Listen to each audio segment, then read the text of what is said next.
pulled him to safety and he survived, all thanks to his loyal dog. Wow. Yeah, I'm gonna lift the whole bar.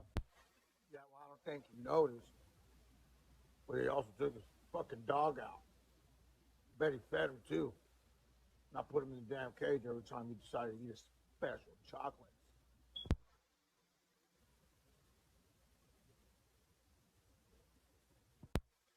Wait, you can actually hear me?